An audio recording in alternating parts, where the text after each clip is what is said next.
আপনার বাপ মারা গিয়েছে, আপনি বললেন যে বাবা আমি এই বুদ্ধিজীবী কবরস্থানে আমার বাপটারে শোয়াবো। গোরস্থানের লোকজন বলবে ঠিক আছে, কয় বছরের লাগে শোয়াইতে চাও? 25 বছরের লাগে, 20 বছরের লাগে। 20 বছরের লাগে দাও 90 লাখ, 25 বছরের জন্য দাও 1 কোটি, 30 বছরের জন্য দাও 1.5 কোটি, এরকম টাকা আছে। আর আজিমপুরে কত? আজিমপুরে আপনি আপনার বাপ মাকে যদি দাফন করে আপনি যদি বলতে চান যে আমি এই কবরটা 10 বছর রাখতে চাই, তাহলে 5 লাখ দেওয়া লাগবে। কয় লাখ? 15 বছরের জন্য 10 লাখ, 20 বছরের জন্য 15 লাখ, 25 বছরের জন্য 20 লাখ। মানে একটা কবর যদি আপনি 25 বছর ওখানে রাখতে চান, কত লাখ দেওয়া লাগবে?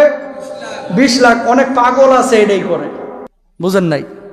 অনেক পাগল আছে 20 লাখ টাকা দিয়ে এই কবরটারে রক্ষণাবেক্ষণ করে। আরে ভাই তুই 20 লাখ টাকা দিয়ে 25 লাখ টাকা দিয়ে রংপুরে একটা মসজিদ বানাইতে পারবি তোর বাপের নামে। তোর বাপের কবর যেখানে যায় যাক, তুই রংপুরে একটা মসজিদ বানাই দে, ওই মসজিদের সব তোর বাপের কবরে ঢুকবে।